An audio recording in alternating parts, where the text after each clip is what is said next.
Alhamdulillah nahmaduhu wa nasta'inuhu wa nastaghfiruhu wa nu'minu bihi wa natawakkalu alayh. Wa na'udzu billahi min sururi anfusina wa min sayyiati a'malina. May yahdihillahu fala mudilla lahu wa may yudlil fala hadiya lahu. Asyhadu an la ilaha illallah wa asyhadu anna Muhammadan abduhu wa rasuluh. Sallallahu alaihi wasallam tabaraka wa sallama tasliman kasiran kasira amma ba'd. Bismillahirrahmanirrahim. Wa man ahsanu qawlan mimman da'a ila Allah wa amila salihan wa qala innani minal muslimin.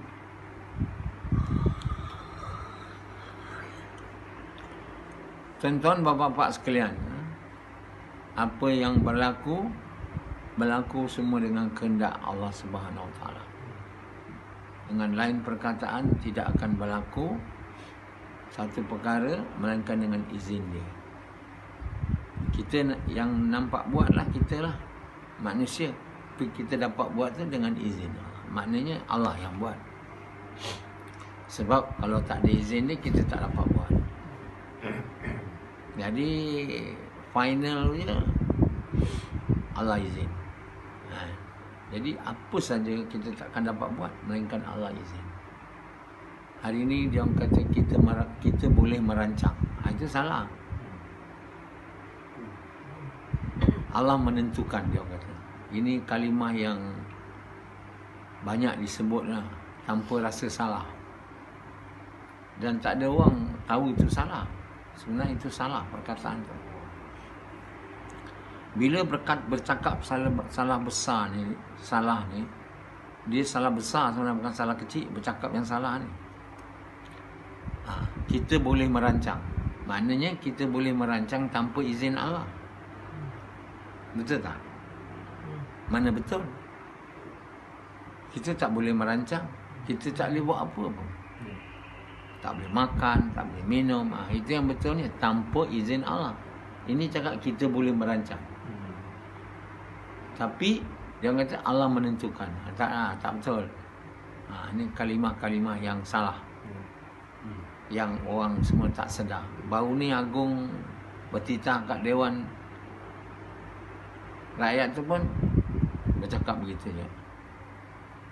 Kita boleh merancang, tapi Allah menentukan. Dari Agung lagi ke bawah, semua faham begitu, tuan. Sebab apa? Manusia ingat dia merancang, dia boleh tanpa izin Allah. Apa saja, merancang ke, makan ke, minum, apa, berkelip mata ke, berjalan ke, semua tak boleh buat, tuan. Kalau kita kata saya boleh buat tanpa izin Allah, ni kita Tuhan lah. Jadi kita tidak boleh merancang melainkan diizinkan oleh Allah. Jadi kita diizinkan Allah untuk merancang. Kan? Yang kita rancang tu kita dapat buat dengan izin dia. Tetapi Allah menentukan. Betul lah. Itu mesti izin Allah tu sebut. Kita boleh merancang dengan izin Allah. Itu boleh sebut. Tetapi Allah menentukan. Izin Allah tu tak ada. Jadi bila izin Allah tak ada, dia salah besar. Kan? Ini di antara, bukan saja Agung cakap, Arsyad pun ada cakap. Arsyad, kita boleh merancang. Dia selalu cakap kat bayan dia. Dulu saya dengar, tapi saya malas nak cakap. Tapi itu salah tu. Kita boleh merancang. Kita boleh merancang apa pun tak boleh, melainkan izin Allah. Itu dia punya makna kalimah la ilaha illallah tu. Ya. Kita ingat kita merancang, kita yang buat. Tak. Kita tak buat, melainkan diizin oleh Allah. Jadi kalau kita rancang tu, yang Allah izin tu, Allah kabulkan, Allah buatlah rancangan tu terlaksana. Kalau yang kita diizin oleh Allah untuk rancang tu, rancang kita tu diizin aja. Tapi dia tak kabul, tak jadilah. Itu baru betul. Jadi kita mesti percaya kita ni nothing, zero. Zero tau. Allah satu, lain semua zero. Tak boleh kita kata kita satu juga. Jadi kalau kita berkait dengan Allah, 1 jadi 0 jadi 10. 1 campur 3 0 jadi 1000. Ya. Jadi kita hanya bernilai bila Allah ada sama kita. Kerja kita hanya boleh jadi bila Allah ada. Allah tak ada bersama kita, tak jadi apa pun. Macam sekarang, Mahathir merancang dengan izin Allah untuk menumbangkan Muhyiddin. Ya. Muhyiddin pula merancang dengan izin Allah untuk tidak tumbang. Ingat, dua-dua merancang, Allah izin. Bukan dia orang boleh merancang, Allah izin. Tetapi mana satu yang Allah izin jadi, itu terjadilah. Tengok-tengok dua-dua tak jadi. Allah tak izin. Tak ada. Anwar Ibrahim dengan izin Allah merancang untuk jadi Menteri Besar Selangor. Tapi dia boleh merancang, Allah izin. Tapi Allah tak izin rancangan dia tu jadi. Akhirnya dia masuk penjara. Dia merancang supaya isteri dia, Datin Wan Azizah, jadi Menteri Besar Selangor. Bertanding wakil rakyat Kajang. Allah izin dia merancang, Allah izin dikabulkan, dia jadi. Tapi Allah tak izin dia jadi Menteri Besar Selangor. Siapa jadi? Azmi. Jadi semua berlaku dengan izin Allah. Kita merancang pun dengan izin Allah. Perkataan izin Allah tu tak boleh tinggal. Kita tak boleh cakap kita boleh merancang. Kalau kita nak cakap, kita boleh merancang dengan izin Allah. Allah tu mesti ada. Allah SWT bukan biarkan kita buat suka hati kita tanpa izin. Mana boleh. Tak ada apa pun boleh berlaku. Tidak akan jatuh buah daripada pokok tu, melainkan dengan izin dia. Takkan bergoyang pokok takkan bergoyang, melainkan diizin Allah. Batu dekat pasir, dekat laut tu takkan bergerak. Jadi bayangkanlah, macam mana itu pun tak boleh berlaku tanpa izin Allah. Kita boleh merancang. Tak boleh cakap kita boleh merancang, Allah menentukan. Ini percakapan mempersekutukan Allah. Siapa bercakap ni, iman dia luntur. Setiap percakapan yang salah itu buat iman kita luntur. Nabi SAW bagi tahu setiap percakapan itu kebanyakan percakapan itu dosa. Dosa. Makna Nabi tahu kebanyakan percakapan itu salah. Melainkan percakapan mengajak kepada kebaikan. Maksudnya mengajak manusia kepada kalimah yang baik, iaitu kalimah la ilaha illallah. Jadi seluruh dunia tak tahu ini salah. Betul tak? Kalau dia tahu salah, tentu dia tak cakap kan. Siapa bagi tahu? Dr. Naswar. Tak habis-habis dia orang kata Dr. Sahar je betul. Kita semuanya salah, termasuk Agong. Saya kena cakap Agong cakap salah. Saya tak boleh kata dia cakap betul sebab dia Agong.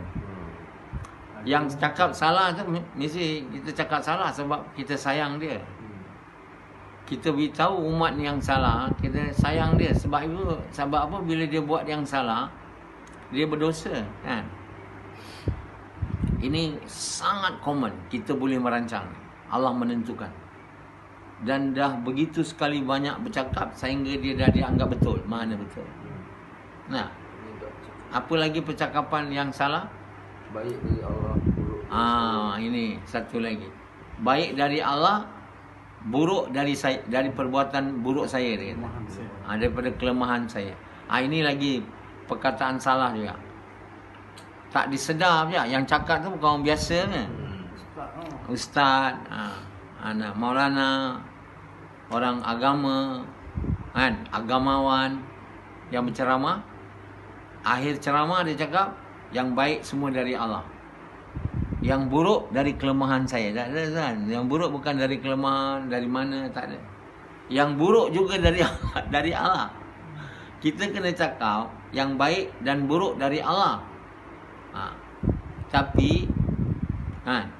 Yang buruk, yang saya tak boleh bagi buruk, saya tak boleh bagi baik. Allah bagi buruk, Allah bagi baik. Ha. Ceramah saya ni akan jadi baik pada kamu. Kan? Apabila kamu amalkanlah apa yang saya cakap yang baik. Dia jadi buruk apabila kamu amalkan yang buruk lah. Atau kamu tidak amal.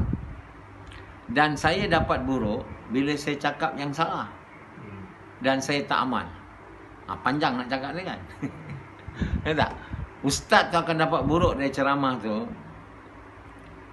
bila dia cakap salah. Dia dalam ceramah tu dia cakap salah. Dia dapatlah buruk. Buruk apa? Dosa. Lepas tu dia cakap yang baik, dia tak amal. Dia cakap je. Dapat dosa je. Jadi buruk yang datang pada ustaz tu datang dari Allah. Buruk yang datang kepada orang yang dengar tu datang dari Allah. Mana datang dari ustaz? Ustaz tak boleh bagi buruk. Ustaz pun tak boleh bagi baik. Yang ustaz cakap baik tu dari Allah tu memang dah betul lah. Tapi dia konon tak nak merendahkan Allah. Konon tawaduk dan ialah cakap baik dari Allah, buruk daripada kelemahan saya. Itu tak betul. Padahalnya rukun iman tu ustaz ni saya tahu. Yang keenam apa? Baik buruk dari Allah. Tapi dia tak masuk ke hati. Dia tak percaya sebenarnya buruk baik dari Allah no. Jadi bercakap tu berdosa tau. Dosa besar. Cakap salah ni. Kita bagi tahu kepada orang baik dari Allah, buruk dari kelemahan saya. Itu tak boleh. Kita kalau cakap yang baik, kita tak bagi baik, kita dapat pahala. Faham? Kalau ustaz tu berceramah baik, dia bukan bagi baik. Kalau kebaikan datang pada orang yang dengar, bukan datang dari ustaz tu, dari Allah. Kalau buruk datang pada pendengar tu, dia bukan datang dari ustaz tu, dia datang dari Allah. Tapi ustaz boleh cakap buruk daripada baik daripada Allah, buruk dari saya tak boleh. Jadi itu halus kan. Jadi konon untuk merendahkan dirilah. Tapi jadi salah. Sebab tak faham. Tak faham akidah. Ustaz-ustaz ni tak faham akidah. Akidah jadi salah lah. Dia sendiri mengajar akidah, mengajar tauhid, lepas tu cakap pun tak ada tauhid, tak ada akidah. Inilah contoh akhir zaman. Kata Nabi akan datang satu waktu, orang cakap baik dari Allah, buruk dari saya. Ada. Jadi ini semua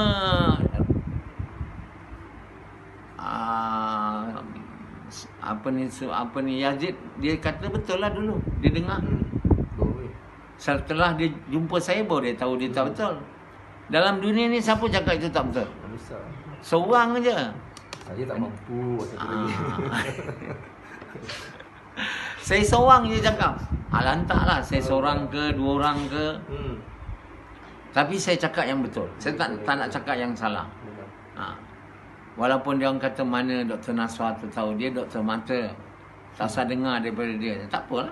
Kau tak nak dengar daripada saya, tak apa. Tapi saya nak bagi tahu itu salah percakapan tu.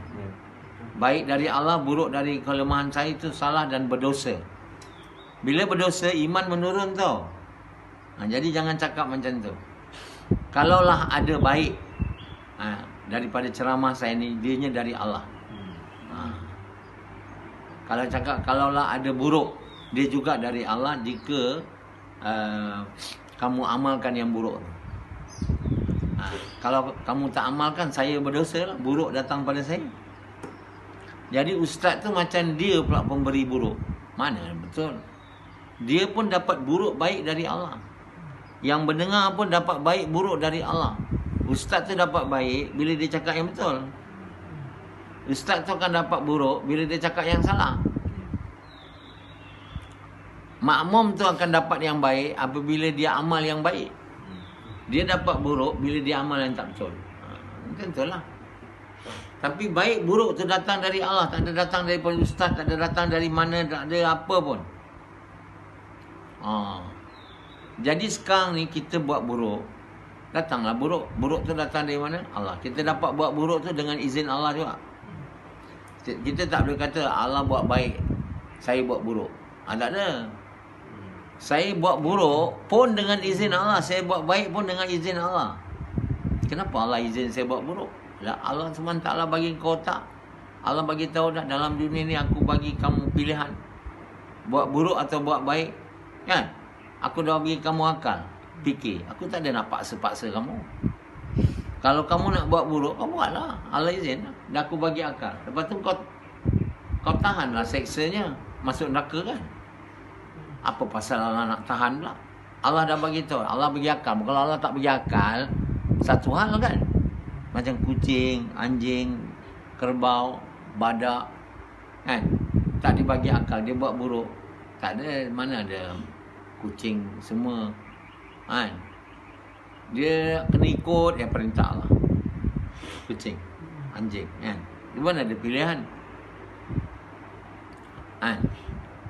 Dia tak boleh makan apa yang Allah tak perintah dia makan. Dia tak izin dia makan. Semua ikut. Sebab Allah tak bagi dia akal kan. Tapi pada kita manusia ni, Allah tak buat macam tu. Allah sebab dah bagi akal, kita kena fikir. Lepas tu satu orang kata kita kena ikut agama, tak payah pakai akal. Orang Kedah, orang Perlis. Kita tak mau pakai akal. Tak mau pakai akal apa pasal? Allah guna akal untuk kita fikir. Quran pun Allah suruh kita baca dengan fikir, dengan guna akal. Tidakkah kamu berfikir? Allah suruh kita berfikir. Rashidi dia tak nak sebab dia ikut surah Perlis, jangan pakai akal. Dia dah matilah. Jangan pakai akal. Jangan pakai akal macam mana? Kita hari ni ikut perintah Allah pun kena pakai akal, kena fikir. Kenapa Allah bagi perintah ni? Apa faedahnya Allah bagi perintah ni? Fikir. Ini tak nak fikir. Jadinya apa jadi? Jadi bila kita tak guna akal, guna fikir, otak, kita tak tahulah banyak perkara. Akhirnya apa yang dimaksud tak boleh pakai akal tu, maknanya macam Nabi bagi tahu, aku naik ke langit, kan? Dalam satu malam dan kembali. Aku daripada Masjidil Haram, Masjidil Aqsa, dan aku naik ke langit. Itu kita tak boleh kata itu tak betul. Itu bukan pakai akal. Itu percaya atau tidak percaya. Akal tak ada, tak payah pakai tu. Apa nak pakai akal pula?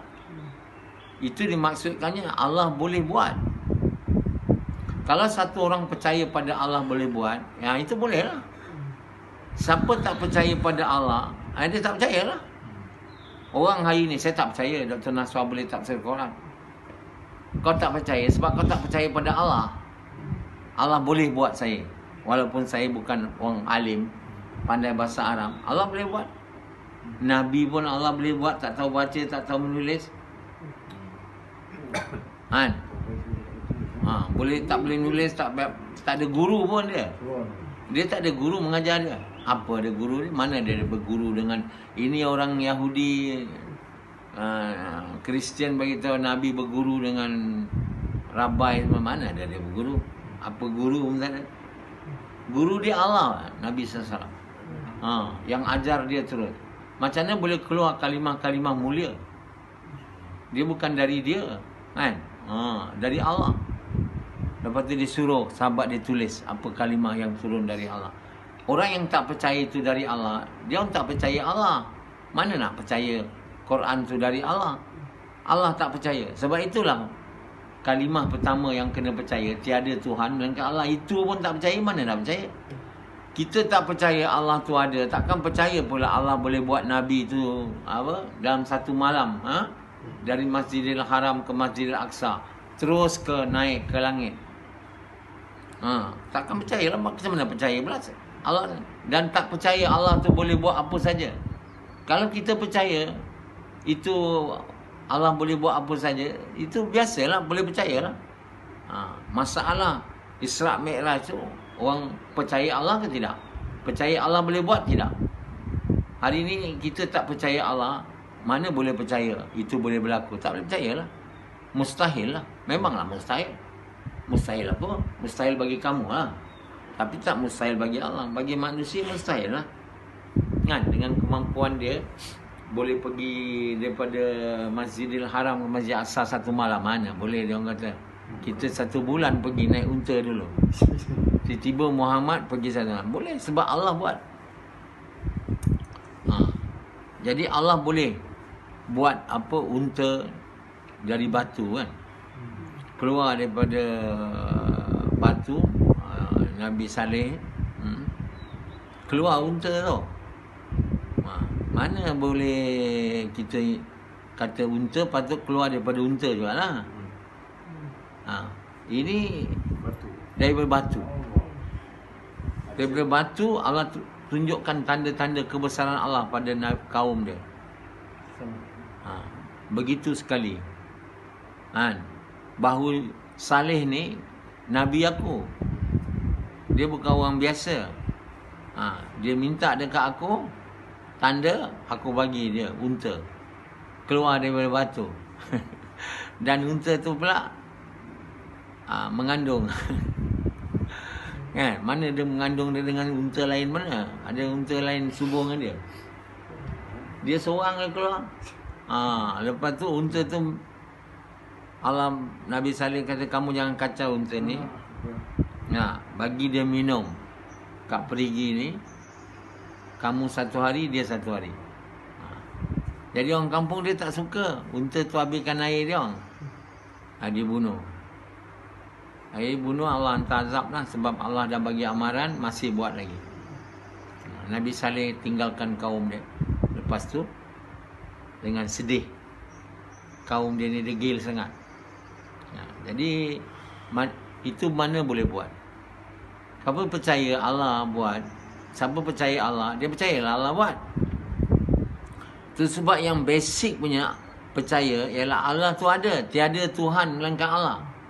Sufyan percaya tak Allah ada? Kalau Sufyan tak percaya, semua tu tak percayalah. Nabi naik ke langit tak percaya. Satu orang tanya Zakir Naik, macam mana boleh percaya Nabi daripada Masjid Haram? Kau tak percaya sebab Allah pun kau tak percaya? Kau nak percaya apa? Kau tak percaya Allah. Saya ateis. Mana kau nak percaya? Kau hari ni dah tak percaya Allah jadikan langit, bumi, matahari, bulan yang terbentang luas ni. Kau pun tak percaya. Kau kata dia jadi sendiri. Cubalah kau buat apa-apa jadi sendiri. Ada tak kau tengok dalam dunia ni benda jadi sendiri? Benda yang Allah izin kita buat pun dia mana boleh jadi kalau kita tak buat. Kereta kita Allah izin kita buat. Allah izin kita buat, bukan kita buat. Pun tak boleh datang sekelip mata. Masak tom yam tak boleh tiba-tiba jadi. Kena masak, kena itu semua, buat jarum. Langit bumi pula boleh jadi sendiri. Buat tom yam pun, rebus tom yam pun nak kena itu semua. Ini langit bumi, matahari, bulan, bintang, 7 petala langit, 7 benua. Lepas tu boleh jadi jadi. Tak ada kan. Jadi kamu kerana bongkak, sombong, kamu ingat kamu pun jadi sendiri. Cubalah kamu jadi sendiri. Kenapa 9 bulan 10 hari? Jadilah sendiri. Tak. Jadi kamu ni arrogant namanya. Bongkak pada Allah. Tak mau mengaku kamu ni masuk neraka lah nanti. Neraka ni ialah tempat orang bongkak, sombong. Sombong pada Allah. Tak nak mengaku Allah tu ada. Mau duduk kat dunia ni, sebenarnya kenapa dia tak mau mengaku Allah ada? Sebab tak mau ikut suka Allah lah. Tak mau ikut perintah Allah. Nak ikut suka hati. Saya kalau tak ada Allah, saya buatlah suka hati. Allah tak ada kan. Tuhan tak ada yang nak suruh saya buat ini, buat itu. Jadi semua agama, semua suruh ni, suruh tu. Kristian ke, Yahudi ke, Judaism ke, apa pun suruh ini, suruh itu. Jadi dia tak mau suruh ni semua. Dia mau buat apa dia nak buat, yang dia fikir baik. Jadi caranya tak payah percaya Tuhan lah. Namanya ateis. Saya ateis. Saya percaya Tuhan tu ada. Ada budak tu cakap. Dia satu. Tapi macam mana kau nak buat? Saya ikut buat yang baik. Yang saya fikir baik, saya buat. Dia punya agama itu pula. Dia percaya Tuhan ada. Dan dia buat yang baik. Yang baik mana tahu? Tahu sendiri. Kita kalau percaya Tuhan tu ada, kita kena ikut apa yang dia bagi tahu lah. Itu dia orang tak nak. Yang ikut apa Allah bagi tahu tak nak. Dia suka hati juga. Yang baik. Aku fikir yang baik. Aku buat pada orang yang baik je. Apa yang baik? Apa yang kau tahu baik? Kamu bersetubuh dengan perempuan tu suka. Dia bukan isteri kau. Ini yang baik. Lepas tu perempuan tu mengandung, dapat anak, ini tak baik. Tak mau mengaku anak. Jadi perempuan tu pun dapat anak tanpa bapa. Buat lagi dengan, ini baiklah. Sebab seronok. Baik bukan kita boleh tahu. Allah SWT tahu baik buruk. Dan Allah bagi perintah. Jadi orang yang percaya Allah ada, tak mau taat perintah dia, sama dengan percaya Allah tak ada. Sebut aja saya percaya Allah ada. Kalau kamu Allah ada, kena ikutlah perintah dia. Ini kalau kamu tak mengikut, samalah macam percaya Allah tak ada. Jadi kamu ni masuk neraka nanti. Kalau saya lah menjawab pada soalan tu, banyak dia orang tanya yang gila-gila punya pada Prof, pada Dr. Tariq, Dr. Zakir Naik. Jadi Zakir Naik jawab cara dia lah. Jadi tuan-tuan bapa sekalian, manusia ni mereka tak berfikir. Kerana tak berfikirlah dia tak tengok langit bumi ni ada orang cipta. Yang itu dia tak nak fikir. Tapi dia berbuat sains, ujian itu semua nak cipta satu benda.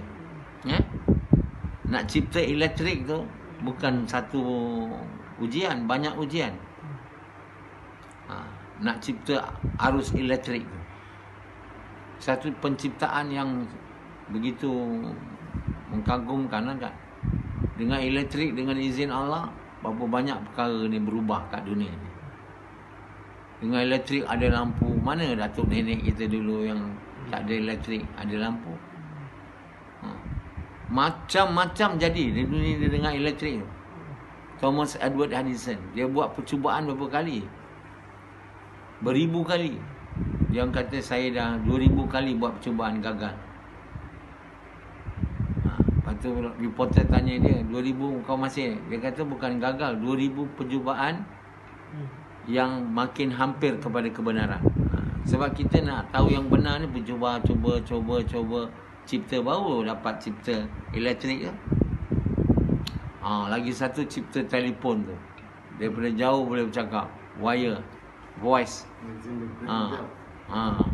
Itu satu penciptaan yang mengubah gaya hidup manusia lah. Bukan mengubah pribadi dia, tak. Mengubah iman yakin, tak. Mengubah cara hidup. Sehingga hari ni orang pakai phone dapat gambar. Dulu kita tak boleh tengok gambar orang. Jauh-jauh tak boleh pakai phone gini semua.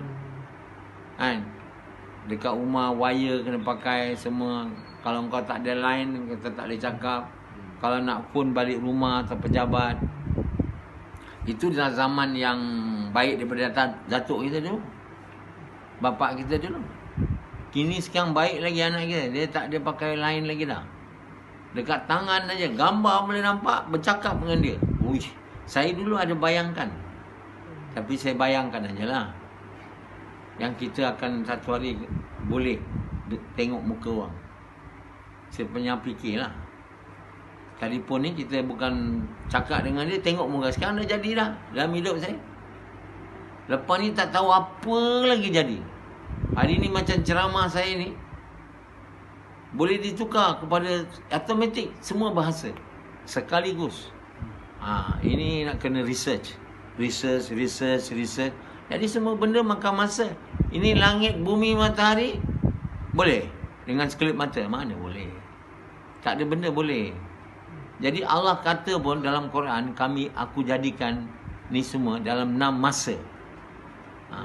Orang mentafsirkannya bukan 6 hari, 6 masa. Tak tahu apa ni. Jadi tuan-tuan bapa sekalian, ini yakin semua ni asas ya, la ilaha illallah. Siapa percaya Allah ada, tiada Tuhan melainkan Allah, dia percayalah semua ni, dan dia taat Allah. Sebab itulah perkara pertama diberi pada manusia ni kalimah ni. Dan kalimah ni mau diucap dekat mulut, mau ada dalam hati. Untuk dia ada dalam hati lah, kita kena buat kerja mengajak manusia pada kalimah ni dengan cara Muhammad SAW. Dan mengingat manusia tentang kalimah ni dengan cara Nabi SAW, dengan niat nak buat Allah suka, sehingga Allah suka. Dan bila Allah suka, Allah masukkan kalimah ni. Bila tiada Tuhan melainkan Allah ada dalam hati kita, semua perintah Allah kita taat, cara yang Allah suka, dengan niat nak buat Allah suka. Ini Allah pun tak suka, kita pun tak suka Allah. Nak buat perintah Allah, semayang nak suka ke Allah? Tentu tak ada. Rashidi dia tak suka Allah, sayang pun jauh sekali, cinta lagi lah tidak, suka pun tidak. Boleh semayang untuk suka ke Allah? Tak boleh. Sebab itu kita kena kalimah ni masuk dalam, kena korban harta diri, bersungguh-sungguh buat usaha, bukan main-mainnya macam Rashidi touch and go. Tak boleh jadi. Walau lama buat usaha, tak jadi. Okay guys.